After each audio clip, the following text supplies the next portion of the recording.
Assalamualaikum warahmatullahi wabarakatuh. Perkenalkan, nama saya Adi Imansa, NPM C1B019 162. Perkenalkan, nama saya Dinda Abianti, NPM C1B0191111. Perkenalkan, nama saya Gilang Ramadan, NPM C1B01 99026. Perkenalkan, nama saya Sri Pramasari, NPM C1B019097. Kami dari kelompok 9 ingin mempresentasikan tentang promosi dan pembinaan karyawan. Yang pertama akan dibacakan oleh saudari Dinda. Kepada Dinda kami persilakan. Baiklah, saya akan menyampaikan materi yang pertama, yaitu mengenai jalur promosi. Jadi, pengertian dari jalur promosi ini adalah kesempatan untuk maju di dalam sebuah organisasi atau sering juga disebut sebagai promosi jabatan atau naik pangkat, yang berarti perpindahan dari suatu jabatan ke jabatan yang lain yang mempunyai status dan tanggung jawab yang relatif lebih tinggi. Yang selanjutnya yaitu bentuk-bentuk promosi. Jadi bentuk promosi itu ada 4. Yang pertama yaitu promosi sementara.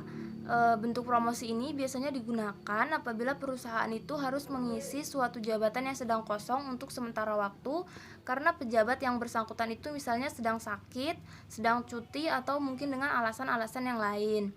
Yang kedua yaitu promosi tetap atau permanen.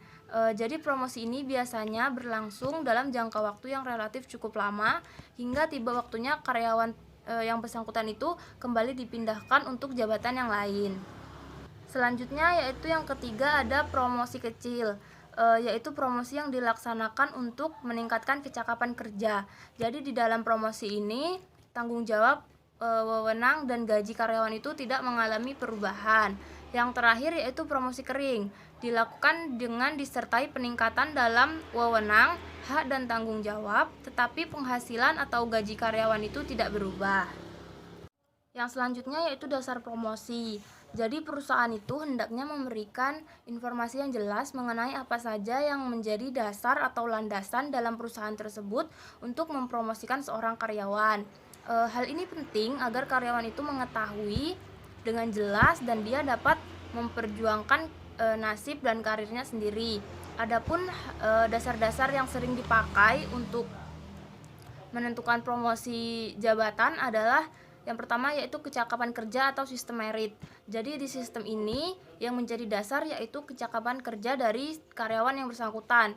Dalam artian karyawan yang memiliki kecakapan kerja yang bagus, yang dia berprestasi, dia akan dia bisa terus-menerus mengembangkan karirnya. Sedangkan karyawan yang prestasinya itu di bawah standar, lama-kelamaan dia akan tersingkir. Yang kedua yaitu sistem senioritas. Sistem ini diartikan sebagai atau dasar dari sistem ini yaitu lamanya seorang karyawan bekerja pada perusahaan. Sistem ini pada dasarnya adalah bentuk penghargaan dari perusahaan kepada karyawan atas kesetiaan dan dedikasinya kepada perusahaan. Selanjutnya yaitu yang ketiga adalah sistem spoil atau nepotisme. Nepotisme ini yang dijadikan landasan untuk melakukan promosi adalah hubungan keluarga, kenalan, atau koneksi. Biasanya dijumpai pada perusahaan milik keluarga. Yang terakhir yaitu kombinasi pengalaman dan kecakapan. Cara ini adalah dasar promosi yang terbaik dan paling tepat karena mempromosikan orang yang memiliki pengalaman yang sudah lama, dalam artian dia sudah senior dan juga dia memiliki kecakapan kerja yang bagus. Mungkin hanya itu yang bisa saya sampaikan. Materi selanjutnya akan disampaikan oleh Gilang Ramadan. Pertama, saya akan menjelaskan tentang kecakapan kerja versus senioritas. Promosi seseorang dalam organisasi harus berdasarkan pertimbangan-pertimbangan subjektif. Mungkin karena objektivitas promosi dapat membawa dampak positif bagi perusahaan atau bagi pertumbuhan motivasi atau semangat kerja anggota-anggota lain dalam organisasi yang bersangkutan. Lalu ada penurunan atau demotion. Demotion adalah penurunan jabatan dalam satu instansi yang biasa dikarenakan berbagai hal. Demosi seringkali diberikan kepada para karyawan yang telah melampaui batas toleransi perusahaan dan juga dijadikan sebagai hukuman bagi para karyawan agar kesalahan yang ia perbuat ataupun karyawan lain perbuat tidak akan terulangi lagi. Dapat dipastikan tidak ada seorang pegawai pun yang senang mengalami hal ini. Namun pada umumnya dikaitkan dengan pengenaan suatu sanksi disiplin karena berbagai alasan seperti penilaian negatif oleh atasan karena posisi kerja yang kurang memuaskan. 2. Perilaku pegawai yang disfungsional, seperti tingkat kemakiran yang tinggi. Lalu saya akan menjelaskan tentang mutasi atau pemindahan. Mutasi adalah perpindahan posisi atau jabatan pekerjaan baik secara horizontal maupun vertikal. Sebab-sebab terjadinya mutasi dikarenakan dua hal, yaitu berasal dalam diri karyawan dan berasal dari kebutuhan serta keperluan perusahaan. Yang pertama itu berasal dari dalam diri karyawan. Pada umumnya dilakukan dengan alasan-alasan tertentu dan demi kenyamanan karyawan dalam menjalankan tugasnya.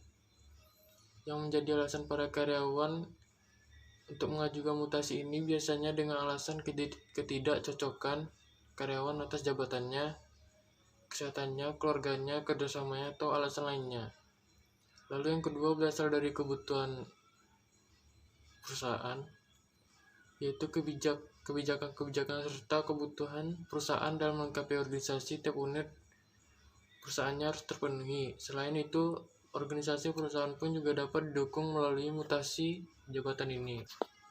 Lalu manfaat dan tujuan mutasi ini ada 4. Yang pertama, meningkati produktivitas kerja karyawan.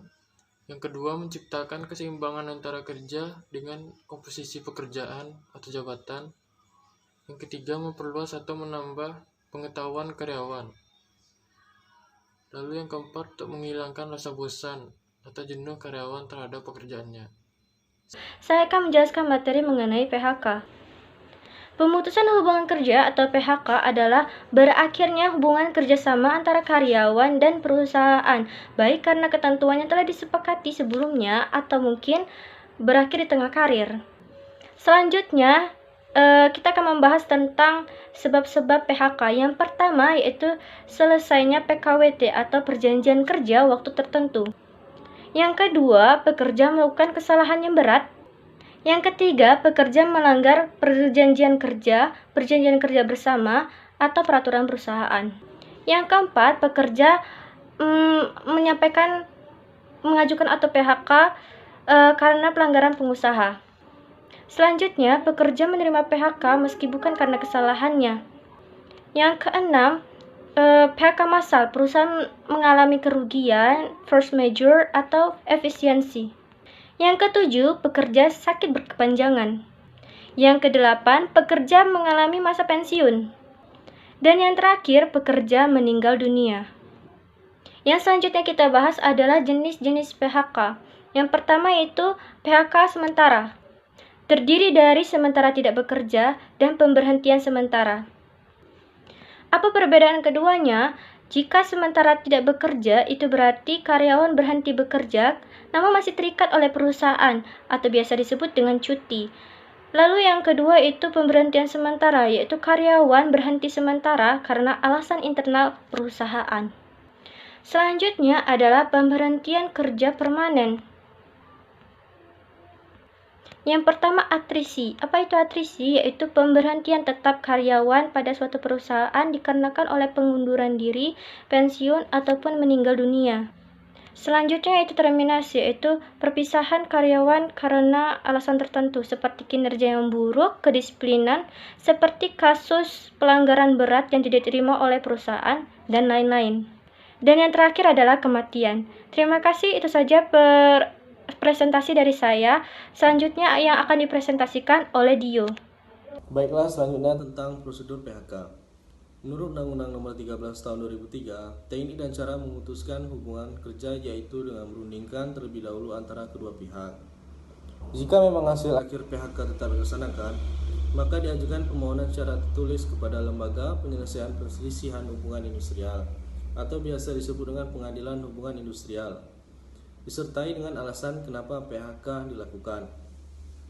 Baiklah, selanjutnya tentang hak karyawan setelah PHK. Berdasarkan pasal 151 ayat 1 Undang-Undang Ketenagakerjaan Nomor 13 Tahun 2003, pekerjaan setelah di PHK berhak mendapatkan ada 3, yaitu uang pasengon atau UP. Yang kedua, uang penghargaan masa kerja atau UPMK. Yang ketiga, uang penggantian hak atau UPH.